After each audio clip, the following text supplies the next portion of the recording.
श्रद्धयाग्निः समिध्यते श्रद्धया हूयते हविः श्रद्धां भगस्य मूर्धनि वचसा वेदयामसि।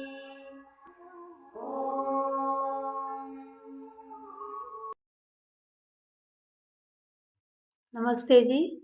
ही संस्कृतम शिक्षामयी में आप सभी का हार्दिक स्वागत है।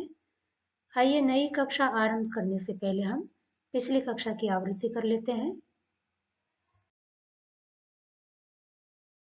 पिछली कक्षा में हमने या आदि धातुओं के पांचों लकारों में रूप किस प्रकार चलते हैं उसको अच्छी तरह से देखा था, और लोक में जो प्रायः करके प्रयुज्यमान सर्वनाम है उनकी अर्थ सहित हमने सूची देखी थी।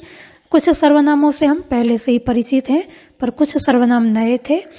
सभी सर्वनामों के रूप सर्व के अनुसार चल रहे थे, पर अन्य आदि कुछ सर्वनाम के रूप नपुंसकलिंग प्रथमा और द्वितीय विभक्ति एक वचन में अन्यत इस प्रकार चलते हैं, और पूर्व आदि सर्वनाम के रूप पुल्लिंग प्रथमा विभक्ति बहुवचन में पूर्वे पूर्वाहा इस प्रकार दो चलते हैं। बाकी सब रूप अन्य आदि सर्वनामों के और पूर्वादि सर्वनामों के सर्व के अनुसार ही चलते हैं। और साथ में हमने उभव इस सर्वनाम के भी रूप द्विवचन में ही चलते हैं और पुल्लिंग स्त्रीलिंग नपुंसकलिंग में किस प्रकार चलते हैं यह भी देखा था। और उभय सर्वनाम के रूप केवल एक वचन और बहुवचन में चलते हैं, और पुल्लिंग स्त्रीलिंग नपुंसकलिंग में इसके रूप किस प्रकार चलते हैं यह भी हमने देखा था। आइए अब हम अपनी अगली कक्षा की ओर आगे बढ़ते हैं। पिछली कक्षा में हमने कुछ सर्वनाम देखे थे। आइए उनमें से अन्य और इतर इन दो सर्वनामों का प्रयोग किस प्रकार किया जाता है उनको देख लेते हैं। अन्य और इतर का प्रयोग हमने तीन अर्थों में देखा था, और दूसरा और के अतिरिक्त। पहले हम और दूसरा इन दो अर्थों में इसका प्रयोग देखते हैं। और दूसरा इसका यदि इंग्लिश में अनुवाद करना चाहें तो हम अधर अथवा अनधर से कर सकते हैं। वाक्य है इतने ही दस्ताने हैं और नहीं है। पहला वाक्य है इतने ही दस्ताने हैं, पहले उनका अनुवाद करते हैं। दस्ताने को संस्कृत में हस्तकोश कहते हैं, अकारांत पुल्लिंग प्रातिपदिक है। मुख्य क्रिया है, उसका अनुवाद करने के लिए हम अस धातु का प्रयोग करेंगे। दस्ताने उसका कर्ता है। ही का अनुवाद करने के लिए एव अव्यय का प्रयोग करेंगे। कितने दस्ताने हैं? इतने। तो इतना ये दस्ताने को बता रहा है, दस्ताने का विशेषण है। और इतने का अनुवाद करने के लिए हमने देखा है एतावत प्रातिपदिक का प्रयोग किया जाएगा, क्योंकि ये दस्ताने का विशेषण है और दस्ताने के लिए हस्तकोश प्रातिपदिक पुल्लिंग में है, अतः एतावत का भी हमें पुल्लिंग में प्रयोग करना होगा। कर्ता कारक होने से प्रथमा विभक्ति, संख्या में बहुत होने से बहुवचन का प्रयोग करेंगे। एतावत के रूप हमें तकारांत पुल्लिंग प्रातिपदिक भवत के अनुसार चलाने हैं, अतः पुल्लिंग प्रथमा विभक्ति बहुवचन में रूप बनेगा एतावन्तः। अतः इतने ही दस्ताने हैं इस वाक्य का अनुवाद होगा एतावन्तः एव हस्तकोशाः सन्ति। दूसरा वाक्य है और नहीं है। अब यहाँ पर और का अनुवाद करने के लिए हम अन्य अथवा इतर दो में से किसी भी सर्वनाम का प्रयोग कर सकते हैं। वाक्य से यह स्पष्ट है कि और शब्द के द्वारा दस्ताने ही बताए जा रहे हैं, अर्थात और शब्द भी दस्ताने का ही विशेषण है। अतः जो लिंग विभक्ति वचन दस्ताने का अनुवाद करने के लिए हमने प्रयोग किया है, वही लिंग विभक्ति वचन का प्रयोग हमें और का अनुवाद करते समय करना है। तो दस्ताने में हमने देखा था पुल्लिंग प्रथमा विभक्ति बहुवचन था, अतः और का अनुवाद करने के लिए भी हमें पुल्लिंग प्रथमा विभक्ति बहुवचन का प्रयोग करना है। अन्य सर्वनाम पुल्लिंग प्रथमा विभक्ति बहुवचन में रूप बनता है अन्य, और इतर का भी पुल्लिंग प्रथमा विभक्ति बहुवचन में रूप बनेगा इतरे। नहीं है, इसमें है क्रिया है का अनुवाद करने के लिए हम अस धातु का प्रयोग करेंगे, और नहीं का अनुवाद करने के लिए न अव्यय का प्रयोग करेंगे। तो और नहीं है इस वाक्य का अनुवाद हो जाएगा अन्य इतरेवा न संति। इस प्रकार संपूर्ण वाक्य का अनुवाद हुआ एतावन्तः एव हस्तकोशाः सन्ति अन्ये इतरेवा न संति। आगे वाक्य है ये साड़ी तो यहाँ है किंतु दूसरी कहाँ है। पहले ये साड़ी तो यहाँ है इस वाक्य का अनुवाद करेंगे। है का अनुवाद करने के लिए हम अस धातु का प्रयोग करेंगे। कौन है? साड़ी है। तो साड़ी है क्रिया का कर्ता है। साड़ी को संस्कृत में शाटिका कहते हैं, आकारांत स्त्रीलिंग प्रातिपदिक है, प्रथमा विभक्ति का प्रयोग होगा। कौन सी साड़ी? ये साड़ी। तो ये जो है वो साड़ी का विशेषण है, सर्वनाम विशेषण है। ये का अनुवाद करने के लिए हम एतत् सर्वनाम का प्रयोग करेंगे। क्योंकि शाटिका विशेष्य स्त्रीलिंग में है और प्रथमा विभक्ति एक वचन में है, अतः एतत् का भी रूप हमें स्त्रीलिंग प्रथमा विभक्ति एक वचन में चलाना होगा। एतत् स्त्रीलिंग प्रथमा विभक्ति एक वचन में रूप बनता है एषा। और तो का अनुवाद करने के लिए हम तु अव्यय का प्रयोग करेंगे और यहाँ का अनुवाद करने के लिए भी अत्र अव्यय का प्रयोग करेंगे। वाक्य का अनुवाद होगा एषा शाटिका तु अत्र अस्ति। दूसरा वाक्य है किंतु दूसरी कहाँ है। इस वाक्य में जो दूसरी शब्द है उसका अनुवाद करने के लिए हम अन्य अथवा इतर दो में से किसी भी एक सर्वनाम का प्रयोग कर सकते हैं। मुख्य क्रिया है जिसका अनुवाद करने के लिए हम अस धातु का प्रयोग करेंगे। कौन है तो दूसरी है। यहाँ पर स्पष्ट है कि दूसरी शब्द भी साड़ी का ही विशेषण है, अतः जो लिंग विभक्ति वचन साड़ी में थे वही लिंग विभक्ति वचन दूसरी का अनुवाद करते समय हमें प्रयोग करना होगा। तो साड़ी का अनुवाद करते समय हमने स्त्रीलिंग प्रथमा विभक्ति एक वचन का प्रयोग किया था, अतः दूसरी इसका अनुवाद करते समय भी हम स्त्रीलिंग प्रथमा विभक्ति एक वचन का प्रयोग करेंगे। तो अन्य सर्वनाम स्त्रीलिंग प्रथमा विभक्ति एक वचन में रूप बनता है अन्य, और यदि इतर सर्वनाम का प्रयोग करेंगे तब स्त्रीलिंग प्रथमा विभक्ति एक वचन में रूप बनेगा इतरा। किंतु का अनुवाद करने के लिए हम किंतु अव्यय का प्रयोग करेंगे। कहाँ के लिए हम कुत्र अव्यय का प्रयोग करेंगे। तो वाक्य का अनुवाद होगा किंतु अन्य इतरा वा कुत्रास्ति। संपूर्ण वाक्य का अनुवाद इस प्रकार होगा एषा शाटिका तु अत्र अस्ति किंतु अन्य इतरा वा कुत्रास्ति। ये साड़ी, यहाँ पर जो ये सर्वनाम विशेषण है उसका अनुवाद करने के लिए हम इदम सर्वनाम का भी प्रयोग कर सकते हैं। यदि इदम सर्वनाम का प्रयोग करेंगे तो स्त्रीलिंग प्रथमा विभक्ति एक वचन में रूप बनेगा इयम, तब वाक्य बनेगा इयम शाटिका तु अत्र अस्ति किंतु अन्य इतरा वा कुत्रास्ति।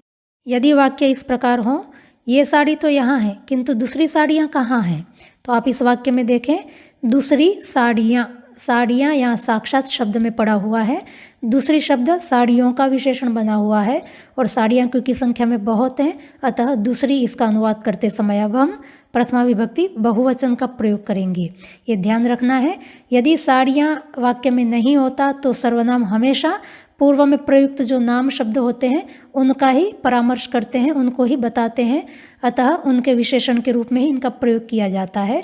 जैसे पहले वाक्य में किंतु दूसरी कहाँ है, इस वाक्य में साक्षात कोई विशेष्य पड़ा हुआ नहीं है, अतः दूसरी यह जो सर्वनाम है वो पूर्व में आया हुआ जो नाम शब्द है साड़ी उसका ही विशेषण माना जाता है। पर इस वाक्य में दूसरी साड़ियाँ, साड़ियाँ ये साक्षात वाक्य में पड़ा हुआ है, अतः दूसरी यह जो सर्वनाम विशेषण है वो साड़ियों का माना जाएगा, अतः उसका अनुवाद करने के लिए हम बहुवचन का प्रयोग करेंगे। तब वाक्य का अनुवाद इस प्रकार होगा इयं शाटिका तु अत्र अस्ति किंतु अन्याः इतराः वा शाटिकाः कुत्र सन्ति।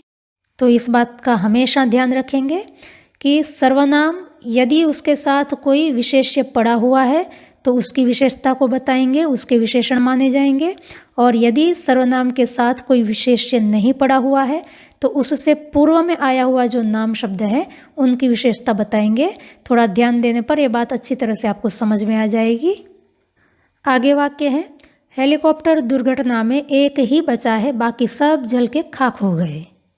पहले वाक्य का अनुवाद करेंगे हेलीकॉप्टर दुर्घटना में एक ही बचा है। मुख्य क्रिया है बचा है, बचा है का मतलब यहाँ पर है जिंदा है। इसके लिए हम जीव धातु का प्रयोग करेंगे, इसके रूप पठ के समान ही चलते हैं।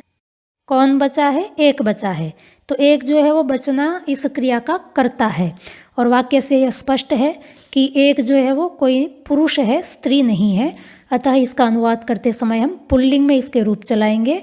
तो एक प्रातिपदिक पुल्लिंग प्रथमा विभक्ति एक वचन में रूप बनेगा एकः। ही का अनुवाद करने के लिए हम एव अव्यय का प्रयोग करेंगे। कहाँ पर बचा है, तो दुर्घटना में बचा है, तो दुर्घटना यहाँ पर अधिकरण कारक होने से हम अनुवाद करते समय सप्तमी विभक्ति का प्रयोग करेंगे। दुर्घटना को संस्कृत में दुर्घटना ही कहते हैं, आकारांत स्त्रीलिंग प्रातिपदिक है। हेलीकॉप्टर दुर्घटना का अर्थ है कि हेलीकॉप्टर की दुर्घटना, तो हेलीकॉप्टर का दुर्घटना के साथ संबंध है, अतः हेलीकॉप्टर का अनुवाद करते समय हम षष्ठी विभक्ति का प्रयोग करेंगे। हेलीकॉप्टर को संस्कृत में ऊर्ध्वाटिका कहते हैं, आकारांत स्त्रीलिंग प्रातिपदिक है। ऊर्ध्वाटिका को सहजता से याद रखने के लिए हम यूँ देख सकते हैं ऊर्ध्व अर्थात ऊपर और अटिका मतलब अटन करने वाली, भ्रमण करने वाली, घूमने वाली। ऊर्ध्व अटिका, इन दोनों के बीच में सवर्ण संधि हो गई है, अतः ऊर्ध्वाटिका शब्द बन गया है। ऊर्ध्वाटिका इसका षष्ठी विभक्ति एकवचन में रूप बनेगा ऊर्ध्वाटिकायाः। अतः हेलीकॉप्टर दुर्घटना में एक ही बचा है, इसका अनुवाद होगा ऊर्ध्वाटिकायाः दुर्घटनायाम एकः एव जीवति। दूसरा वाक्य है बाकी सब जल के खाक हो गए। जल के खाक हो गए यह क्रिया है, इसके लिए संस्कृत में भस्मी पूर्वक भू धातु का प्रयोग होता है। जल के खाक हो गए यह भूतकालीन क्रिया है, अतः अनुवाद करते समय हम भू धातु लंग लकार का प्रयोग करेंगे। जल के खाक हो गए कौन? सब। सब यह कर्ता अन्य विभाग का होने से हम अनुवाद करते समय प्रथम पुरुष का प्रयोग करेंगे और संख्या में कर्ता बहुत होने से हमें बहुवचन का प्रयोग करना है। तो भू धातु लंग लकार प्रथम पुरुष बहुवचन में रूप बनता है अभवन। अभवन से पूर्व में हमें भस्मी इस शब्द का प्रयोग करना है, अतः जल के खाक हो गए इस क्रिया का अनुवाद होगा भस्मी अभवन। आप देखें भस्मी में अंत में दीर्घ इकार है और बाद में अकार है, तो यहाँ पर यण संधि होगी, अतः संधि युक्त रूप बनेगा भस्म्य भवन। कौन जल के खाक हो गए? सब। सब कर्ता है और सब का अनुवाद करने के लिए हम सर्वनाम का प्रयोग करेंगे। संख्या में बहुत होने से हम पुल्लिंग प्रथमा विभक्ति बहुवचन का प्रयोग करेंगे, तो अनुवाद होगा सर्वे। कौन सब? बाकी सब। तो बाकी यह सब का विशेषण है। बाकी का अनुवाद करने के लिए हम अन्य अथवा इतर दो में से किसी का भी प्रयोग कर सकते हैं। क्योंकि सब इस विशेष्य में पुल्लिंग प्रथमा विभक्ति बहुवचन का प्रयोग हुआ है, अतः बाकी इसका अनुवाद करते समय हमें अन्य अथवा इतर सर्वनाम में पुल्लिंग प्रथमा विभक्ति बहुवचन का प्रयोग करना होगा। तो वाक्य का अनुवाद इस प्रकार होगा अन्य इतरे वा सर्वे भस्म्य भवन। इस प्रकार संपूर्ण वाक्य का अनुवाद होगा ऊर्ध्वाटिकायाः दुर्घटनायाम एकः एव जीवति अन्य इतरे वा सर्वे भस्म्य भवन। हमने पिछली कक्षा में देखा था कि सब इसका अनुवाद करने के लिए सर्वनाम के अतिरिक्त विश्व इस सर्वनाम का भी प्रयोग कर सकते हैं। जब विश्व सर्वनाम का प्रयोग करेंगे तब वाक्य का अनुवाद बनेगा ऊर्ध्वाटिकायाः दुर्घटनायाम एकः एव जीवति अन्य इतरे वा विश्वे भस्म्य भवन। परलोक में प्रायः सब का अनुवाद करने के लिए सर्वनाम का प्रयोग किया जाता है, अतः अच्छा रहेगा कि हम सर्वनाम का प्रयोग ज़्यादा करें। एक और वाक्य को देख लेते हैं। अनाथ बच्चों को तो आपने स्वेटर दिया, बाकी सबको क्या दिया? पहले अनाथ बच्चों को तो आपने स्वेटर दिया, इसका अनुवाद करेंगे। देने के लिए हम धा धातु का प्रयोग करेंगे, जिनके रूप यच्छति यच्छतु आदि चलते हैं। भूतकाल की क्रिया होने से हमें लंग लकार का प्रयोग करना है। किसने दिया? आपने दिया। तो आपने इसका अनुवाद करने के लिए हम भवत प्रातिपदिक का प्रयोग करेंगे, और आप स्त्री भी हो सकती हैं, पुरुषमान भी हो सकता है। हम यहाँ पर उसको पुरुष समझ करके अनुवाद करेंगे, अतः भवत के पुल्लिंग में रूप चलाएंगे। कर्ता कारक होने से प्रथमा विभक्ति और संख्या में एक होने से एक वचन, तो भवत पुल्लिंग प्रथमा विभक्ति एक वचन में रूप बनेगा भवान। क्या दिया? स्वेटर दिया। तो स्वेटर यह कर्मकारक है। स्वेटर को संस्कृत में औरणक कहते हैं, अकारांत नपुंसकलिंग प्रातिपदिक है। किसको दिया? बच्चों को दिया। तो बच्चे यहाँ पर संप्रदान कारक होने से हम अनुवाद करते समय चतुर्थी विभक्ति का प्रयोग करेंगे। बच्चे संख्या में बहुत हैं, अतः हमें पुल्लिंग चतुर्थी विभक्ति बहुवचन का प्रयोग करना होगा। अनाथ यह बच्चों का विशेषण है, अतः जो लिंग विभक्ति वचन बच्चों में है वही लिंग विभक्ति वचन अनाथ का अनुवाद करते समय हमें प्रयोग करना है। तो अनाथ का अनुवाद करते समय भी हम पुल्लिंग चतुर्थी विभक्ति बहुवचन का प्रयोग करेंगे। अनाथ को संस्कृत में अनाथ ही कहते हैं, अकारांत विशेषण है। और तो इसका अनुवाद करने के लिए तु अव्यय का प्रयोग करेंगे। वाक्य का अनुवाद होगा अनाथेभ्यः बालकेभ्यः तु भवान औरणकम अयच्छत। दूसरा वाक्य है बाकी सबको क्या दिया? यहाँ पर भी क्रिया दिया है, भूतकालीन क्रिया है। इस क्रिया का कर्ता भी वही है जो प्रथम क्रिया का कर्ता था, अर्थात आप। अतः दिया इसका अनुवाद करने के लिए हम लंग लकार प्रथम पुरुष एक वचन का प्रयोग करेंगे। क्या का अनुवाद करने के लिए हम किम अव्यय का प्रयोग करेंगे। किसको दिया? सबको दिया। अब ये जो सब हैं वो स्त्री पुरुष कोई भी हो सकते हैं, ये निश्चित नहीं है कि स्त्री ही हैं या पुरुष ही हैं। तो ऐसी स्थिति में हम पुल्लिंग का प्रयोग करेंगे। सब क्योंकि संप्रदान कारक है, अतः सब का अनुवाद करते समय हमें सर्वनाम पुल्लिंग चतुर्थी विभक्ति बहुवचन का प्रयोग करना होगा। बाकी यह सब का विशेषण है, अतः बाकी का अनुवाद करते समय भी हमें पुल्लिंग चतुर्थी विभक्ति बहुवचन का प्रयोग करना है। बाकी का अनुवाद करने के लिए हम अन्य अथवा इतर दो में से किसी भी सर्वनाम का प्रयोग कर सकते हैं। अतः बाकी सबको क्या दिया, इसका अनुवाद होगा अन्येभ्यः इतरेभ्यः वा सर्वेभ्यः किमयच्छत्। इस प्रकार संपूर्ण वाक्य का अनुवाद हुआ अनाथेभ्यः बालकेभ्यः तु भवान् औरुणकम् अयच्छत्, अन्येभ्यः इतरेभ्यः वा सर्वेभ्यः किमयच्छत्। अन्य और इतर सर्वनाम का तीसरा अर्थ है के अतिरिक्त। इसको इंग्लिश में हम अदर देन भी कह सकते हैं। अर्थात इंग्लिश में जहाँ पर हम अदर देन का प्रयोग करते हैं वहाँ पर हम संस्कृत में अन्य अथवा इतर सर्वनाम का प्रयोग करेंगे। के अतिरिक्त इस अर्थ में जब अन्य अथवा इतर सर्वनाम का प्रयोग होगा तब संबंधित शब्द में पंचमी विभक्ति का प्रयोग किया जाता है। अर्थात जिससे अतिरिक्तता बताई जाएगी उसमें हमें पंचमी विभक्ति का प्रयोग करना होगा। आइए इस नियम को वाक्य से समझते हैं और स्पष्ट हो जाएगा। वाक्य है, शर्ट में यही किस्म है या इसके अतिरिक्त और भी किस्में हैं। पहले वाक्य का अनुवाद करते हैं। शर्ट में यही किस्म है यह मुख्य क्रिया है। कौन है? किस्म। किस्म अर्थात वैरायटी। किस्म का संस्कृत में अनुवाद होगा प्रभेद। अकारांत पुल्लिंग प्रातिपदिक है, कर्ता कारक होने से हम प्रथमा विभक्ति का प्रयोग करेंगे। कौन सी किस्म? यही। तो यही में दो शब्द हैं, यह ही, अतः अनुवाद हमको यह ही का करना है। तो यह जो है वो किस्म का सर्वनाम विशेषण है। यह का अनुवाद करते समय हम इदम अथवा एतत् दो में से किसी भी सर्वनाम का प्रयोग कर सकते हैं। किस्म क्योंकि पुल्लिंग में है अतः हमें यह का अनुवाद करते समय पुल्लिंग प्रथमा विभक्ति एक वचन का प्रयोग करना होगा। यह का अनुवाद करने के लिए हम इदम सर्वनाम का प्रयोग करेंगे। ही का अनुवाद करने के लिए हम एव इस अव्यय का प्रयोग करेंगे। शर्ट में, अब यहाँ पर शर्ट में से एक किस्म को अलग किया गया है, अतः शर्ट में इसका अनुवाद करने के लिए हम निर्धारण षष्ठी अथवा निर्धारण सप्तमी दो में से किसी का भी प्रयोग कर सकते हैं। पहले हम निर्धारण सप्तमी का प्रयोग करेंगे। शर्ट संख्या में बहुत है अतः सप्तमी विभक्ति बहुवचन का प्रयोग होगा। शर्ट को संस्कृत में युतक कहते हैं, अकारांत नपुंसकलिंग प्रातिपदिक है, अतः शर्ट में यही किस्म है, इसका अनुवाद होगा युतकेषु अयमेव प्रभेदः अस्ति। दूसरा वाक्य है, या इसके अतिरिक्त और भी किस्में हैं। किस्में हैं इसका अनुवाद होगा प्रभेदाः सन्ति। भी का अनुवाद करने के लिए हम अपि अव्यय का प्रयोग करेंगे। या इसका अनुवाद करने के लिए संस्कृत में अथवा इस अव्यय का प्रयोग होता है। अब वाक्य बच गया इसके अतिरिक्त और। अतिरिक्त और इसका भी प्रयोग होता है और बिना और के भी अतिरिक्त शब्द का भी प्रयोग मिलता है।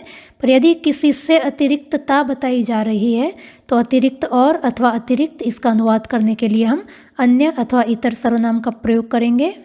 अतिरिक्त और यह किस्म का विशेषण है। कैसी किस्में? अतिरिक्त किस्में।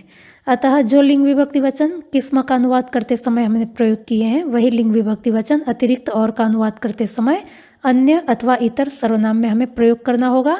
तो किस्म का अनुवाद करते समय हमने पुल्लिंग प्रथमा विभक्ति बहुवचन का प्रयोग किया है, अतः अतिरिक्त और इसका अनुवाद करते समय हम पुल्लिंग प्रथमा विभक्ति बहुवचन का प्रयोग करेंगे।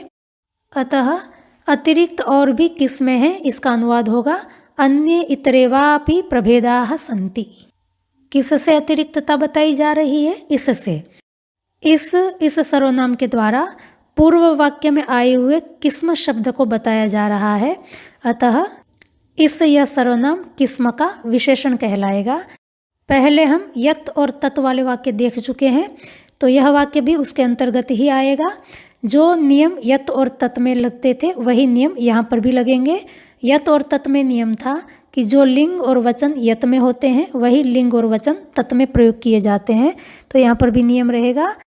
यह इसका अनुवाद करते समय यत सर्वनाम में जो लिंग और वचन का प्रयोग किया गया है वही लिंग और वचन का प्रयोग इस का अनुवाद करते समय इदम सर्वनाम में हम प्रयोग करेंगे। यह का अनुवाद करते समय हमने पुल्लिंग एक वचन का प्रयोग किया था, अतः इसका अनुवाद करते समय इदम प्रातिपदिक में भी हम पुल्लिंग एक वचन का प्रयोग करेंगे। अब विभक्ति कौन सी हो तो उसके लिए नियम है कि के अतिरिक्त इस अर्थ में जब अन्य अथवा इतर सर्वनाम का प्रयोग होता है तो संबंधित शब्द में हमें पंचमी विभक्ति का प्रयोग करना होता है। तो यहाँ पर हम इसका अनुवाद करते समय इदम सर्वनाम में पंचमी विभक्ति का प्रयोग करेंगे, अर्थात इस सर्वनाम का अनुवाद करने के लिए हम पुल्लिंग पंचमी विभक्ति एकवचन का प्रयोग करेंगे और या दो वाक्यों को जोड़ने वाला संयोजक है, इसका अनुवाद करने के लिए हम अथवा अव्यय का प्रयोग करेंगे।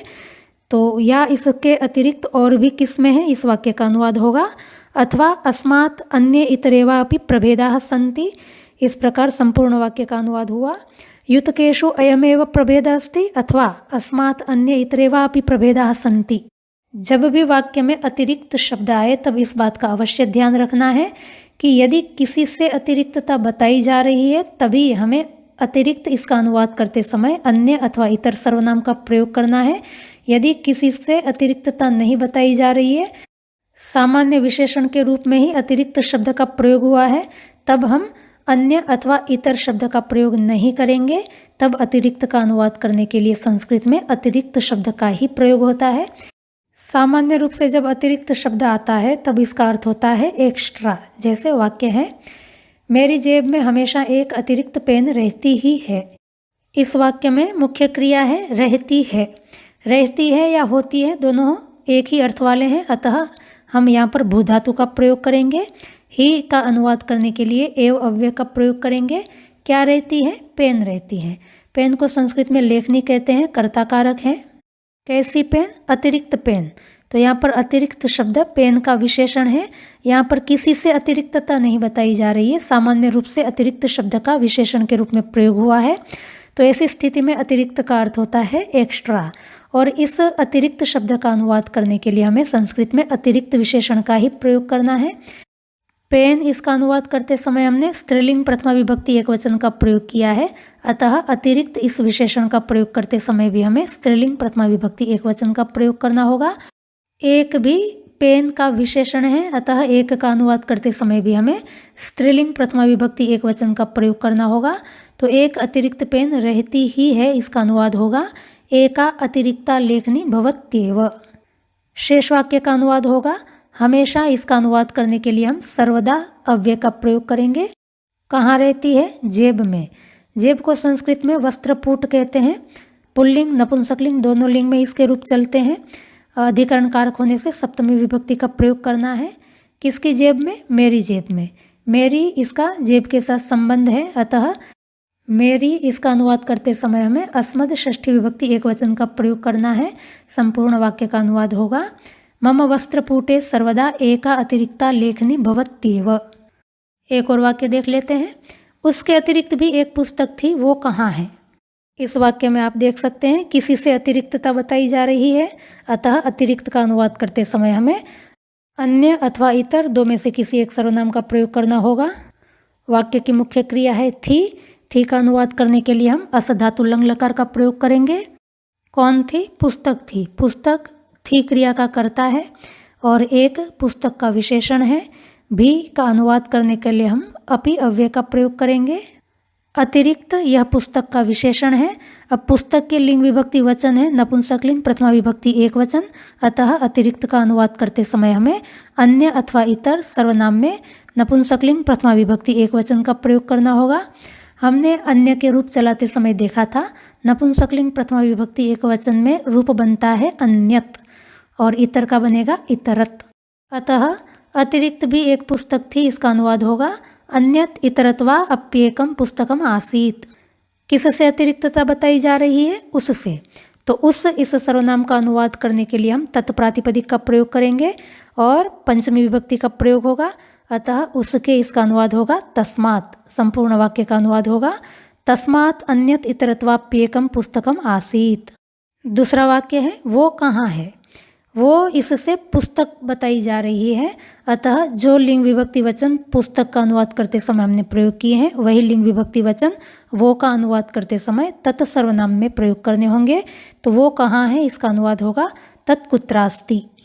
इस प्रकार संपूर्ण वाक्य का अनुवाद हो गया तस्मात् अन्यत इतरत्वाप्येकम पुस्तकम आसीत तत्कुत्रास्ति। और दूसरा वाक्य है मेरी चाची के घर में हमेशा एक तेल का डिब्बा अतिरिक्त रहता था।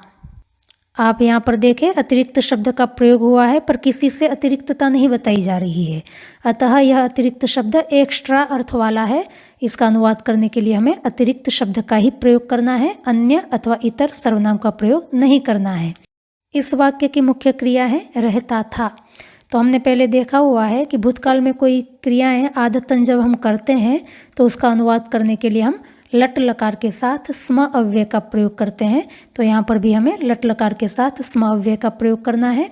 रहना के लिए हम भू धातु का प्रयोग करेंगे। लट लकार प्रथमा विभक्ति एकवचन में रूप बनेगा भवति, और था का अनुवाद करने के लिए हमें स्म अव्यय का प्रयोग करना है। अतः रहता था इसका अनुवाद होगा भवति स्म। क्या रहता था? तेल का डिब्बा। तेल के डिब्बे को संस्कृत में तेल संपुटक कहते हैं। अकारांत नपुंसकलिंग प्रातिपदिक है। कर्ता कारक होने से प्रथमा विभक्ति का प्रयोग होगा। एक, यह तेल के डिब्बे का विशेषण है, अतः एक का अनुवाद करते समय भी हमें नपुंसकलिंग प्रथमा विभक्ति एकवचन का प्रयोग करना होगा। अतिरिक्त, यह भी तेल के डिब्बे का ही विशेषण है, अतः अतिरिक्त का अनुवाद करते समय हमें नपुंसकलिंग प्रथमा विभक्ति एकवचन का प्रयोग करना होगा। हमेशा के लिए सर्वदा अव्यय का प्रयोग करेंगे। कहाँ रहता था? घर में। घर अधिकरण कारक होने से सप्तमी विभक्ति का प्रयोग करेंगे। किसके घर में? चाची के घर में। चाची को संस्कृत में पितृव्या कहते हैं। घर के साथ संबंध होने से चाची का अनुवाद करते समय हमें षष्ठी विभक्ति का प्रयोग करना है। किसकी चाची? मेरी चाची। तो मेरी, इसका भी चाची के साथ संबंध है, अतः मेरी का अनुवाद करते समय भी हमें षष्ठी विभक्ति का प्रयोग करना होगा। तो संपूर्ण वाक्य का अनुवाद होगा मम पितृव्यायाः गृहे सर्वदा एकम तैल संपुटकम अतिरिक्तम भवति स्म। सर्वदा एकम, यहाँ पर वृद्धि संधि हो जाएगी, अतः रूप बन जाएगा सर्वदैकम। और तैल संपुटकम अतिरिक्तम मैंने लिखा है, पर आप मकार के साथ अकार की मात्रा को जोड़ करके लिखेंगे। मैंने स्पष्टता के लिए अलग रखा है। तो आशा करती हूँ आपको अच्छी तरह से समझ में आ गया होगा कि अन्य और इतर सर्वनाम का प्रयोग कब किस प्रकार करना है, और अतिरिक्त शब्द जब वाक्य में आए तब हमको सावधानी से देखना है। किसी से यदि अतिरिक्तता बताई जा रही है तब तो हमें अतिरिक्त का अनुवाद करने के लिए अन्य अथवा इतर सर्वनाम का प्रयोग करना है, और यदि सामान्य रूप से अतिरिक्त शब्द का प्रयोग हुआ है एक्स्ट्रा अर्थ में, तब हमें अतिरिक्त का विशेषण के रूप में प्रयोग करना है, अतिरिक्त शब्द का ही प्रयोग करना है, अन्य अथवा इतर सर्वनाम का प्रयोग नहीं करना है। तो आज का पाठ यहीं तक रखते हैं। यदि आपको समझने में कहीं कोई कठिनाई आई हो तो आप हमें अवश्य पूछें। आपकी समस्याओं का समाधान करने का हम अवश्य प्रयास करेंगे।